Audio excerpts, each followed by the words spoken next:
This is the Darkside of Muncie, Jamel Barnes, East 5th Street, October 22nd, 2012. This episode is based on court records, public reportings, and direct interviews with the members of Jamel Barnes' family. Some portions include the exact quotes from his daughters, Aaliyah and Janelle. These are their live experiences and personal perspectives. All individuals mentioned are presumed innocent unless proven guilty in the court of law. No person was convicted of murder in connections of Jamel Barnes' death. This episode is told to honor the victim, not accuse, speculate, or defame. Listener discretion is advised. Before the sirens, before the flash of red and blue lights, before the tape stretched across East 5th Street, before the hospitals, hallways filled with crying loved ones, there was a man laughing loud enough to shake a room. There was a father trying to rebuild his life. There was a coach showing up for kids who needed someone to straighten them out. His name was Jamel D. Barnes. And if you only knew his name from police records, then you don't know him at all. Tonight, we are not starting with the shooter. We're starting out with who he was, because a man is more than the way he died. Now, let's focus on the man before the case. When I asked Aaliyah what people misunderstood about her father, she didn't hesitate. She said, "I don't think nothing." Everyone understood who he was as a person, and he had pretty much had a position in the community before he even went to prison. And everyone loved him. After he got from prison, I believe, as far as I know, it was still the same. That's a daughter speaking with certainty, not confusion, not doubt, certainty. Then I asked her, "How would you describe him?" She smiled and she said, "I like to compare him to Lil Jon. He loud and he yelled, even though he's just talking. He laughed like him, his smile. He was just the life of the party." That tells you everything. You don't compare your dad to Lil Jon unless he had presence, unless he filled the room, unless when he talked, people listened. Now listen to how Janelle described him. When I asked about his personality, she said, "He was very motivated, very outgoing, and very positive." Motivated, outgoing, positive. That's not someone drifting through life. That's someone pushing forward. And when I asked her, was she more like him? She didn't shrink either. She said, "I would say I'm more like him out of all the kids. I was more like him the way I walk, the way I talk, the way I eat, the way I look." That's legacy. That's DNA showing up in movement, in speech, in posture, in confidence. After prison, something shifted. Not into anger, into focus. When I asked what was his motivation once he got out, Janelle said, mainly being there for his kids and family. He was very family oriented.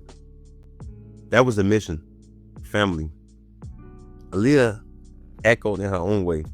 She said once he got out, all he wanted was to get a job and to be around his kids and make enough money to support his kids. That's all he cared about when he got out. There is something powerful about that, because it tells you this wasn't a man chasing the streets. There was a man chasing stability, chasing presence, chasing fatherhood. I later asked Janelle about her last memory with him. Not the last argument, not the last phone call, the last normal moment. She said, when he took me and my older sister, Jayla, out Christmas shopping, he took us to Burlington. He told us we can get whatever we wanted, whatever clothes we wanted. Since he got a bonus check, once we got our clothes from Burlington, he took us to Golden Corral to eat. We all hung out, talked for a little bit. Then he took me home. Picture that. A dad with a bonus check, 2 daughters, Christmas coming up, Burlington, racks full of clothes. Then Golden Corral. Then she laughed and told me the next part. She said, the way he ate, the amount of food that man could devour, all amazed me. He wasn't fat, he was fit, he was buff. And I couldn't understand, where did it all go? We was at Golden Corral. The man had 3 plates for himself.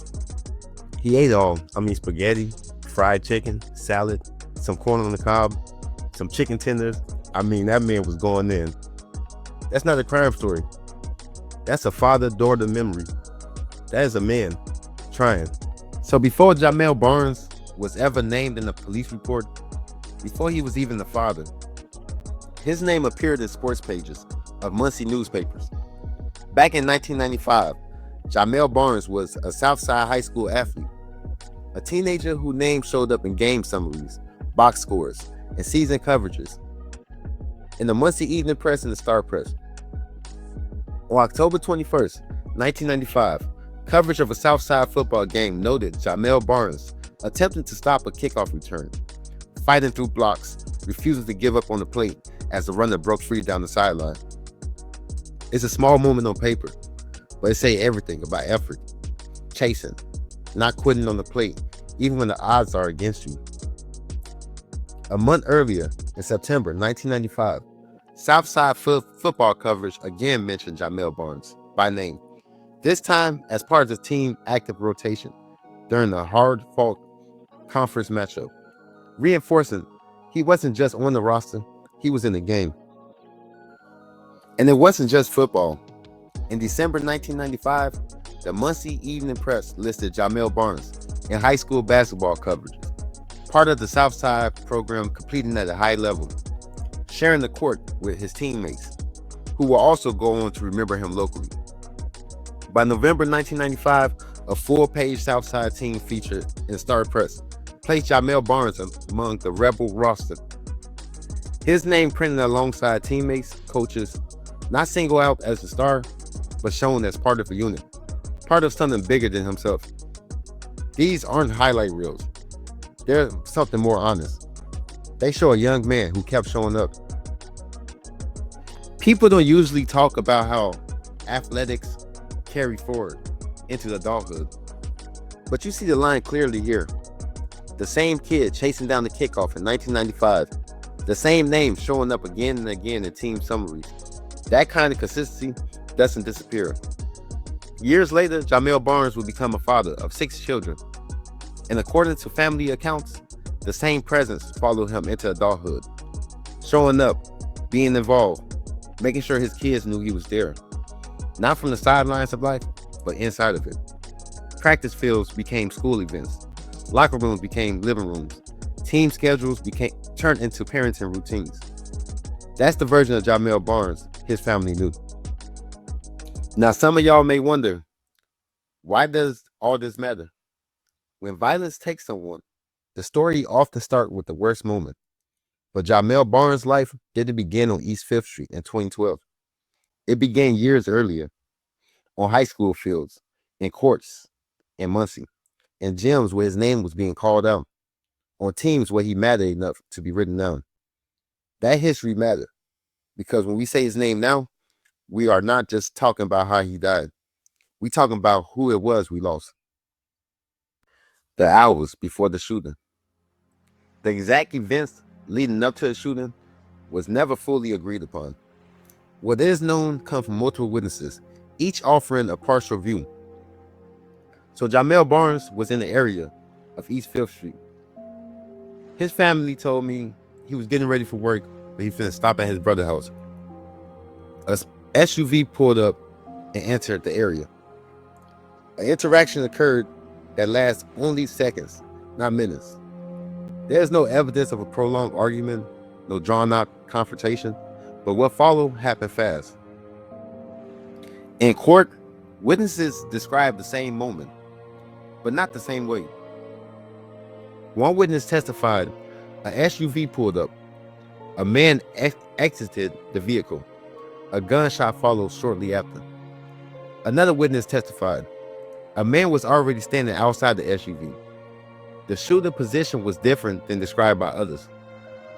Witnesses differed on the shooter height, the shooter built, and whether the shooter stepped out the vehicle or was already outside. These differences matter because there was only one gunshot. That single shot struck Jamel Barnes in the chest. Witnesses testified that Jamel did not collapse immediately. One witness said he tried to run. Another said he staggered.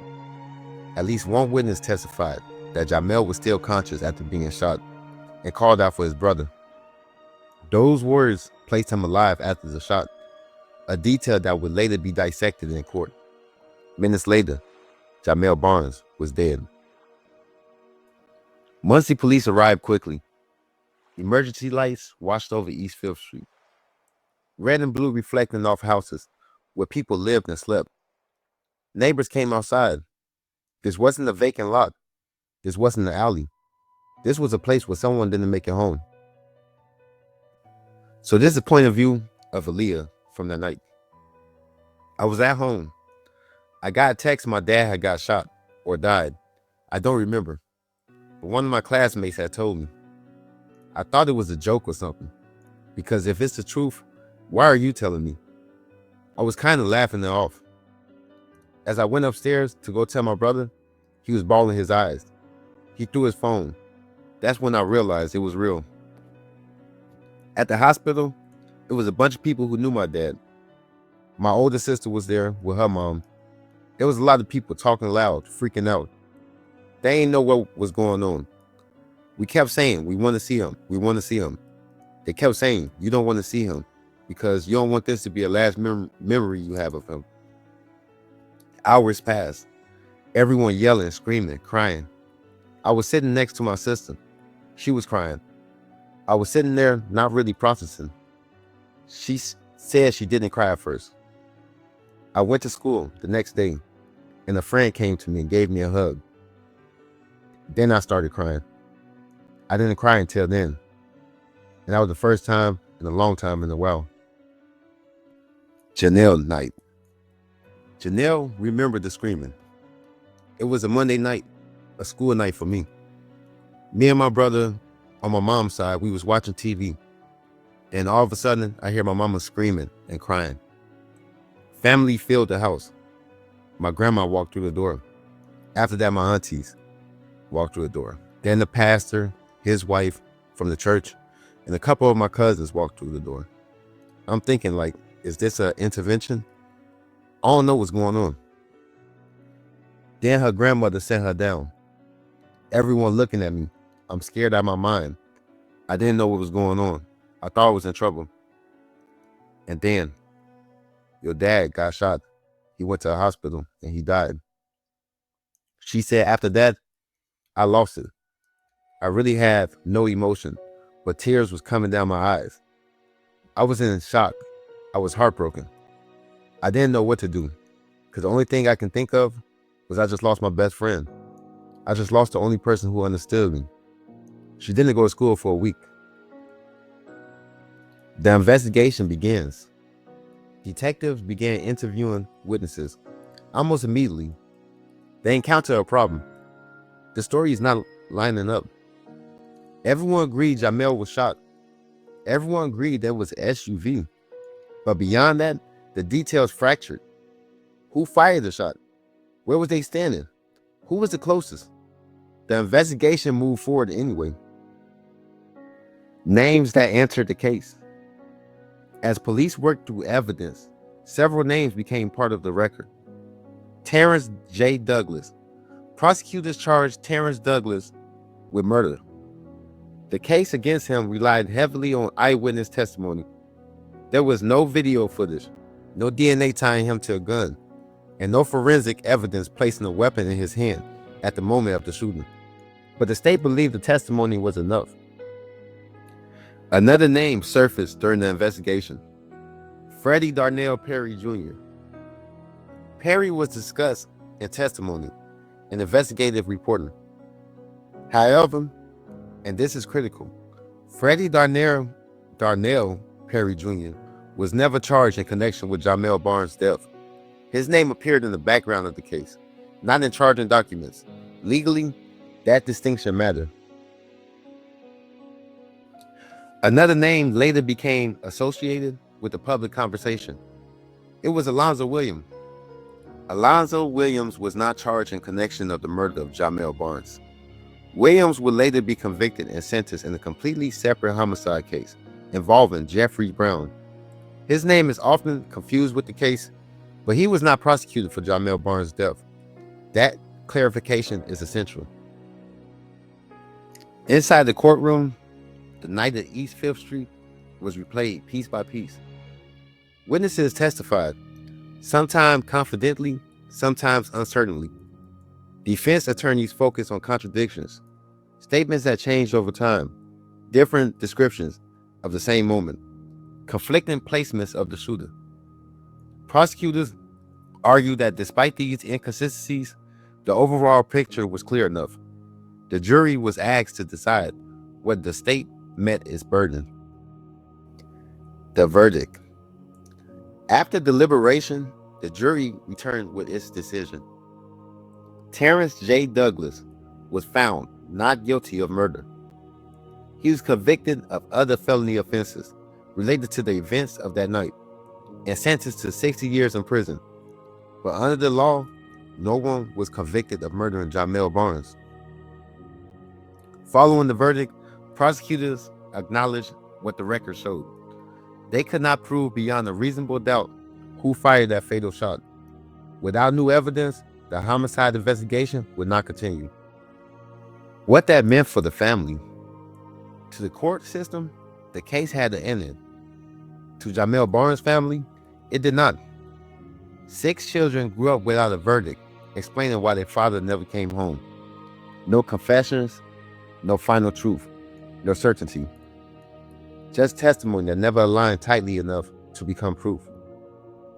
When I asked Janelle what justice looked like, she said, justice was not served, not even a little bit. Just because you don't find prints, do not mean you did not do it. And they left it at that. Nothing has happened since. That is her feeling, her truth. This episode does not assign guilt, but it does acknowledge that for his children, the ending never felt complete. What he meant to the city. Janelle said, he coached my brother, Jamel Jr. He also coached plenty of other kids in basketball and football. He was a very positive mentor for a lot of men out there. That impact, that community presence. And Aaliyah said something that hit later in life. Kids need a father, obviously. When you lose your parent that young, you never realize you need them more until you get older. Tonight, we light a candle and we say his name. Jamel Barnes was more than a headline. He was a son, a father, a teammate, a brother, a mentor, a presence in this community. Born on February 12, 1979, Jamel grew up in Muncie and spent his early years on local courts and fields, where his name appeared in high school sports pages long before it ever appeared in police reporting. He was an active father who showed up for his kids at practices, at games, at everyday moments that matter. On October 22nd, 2012, Jamel's life was taken. This image is not about what happened in courts. It's about remembering who Jamel was before that night and refusing to let his name fade into silence.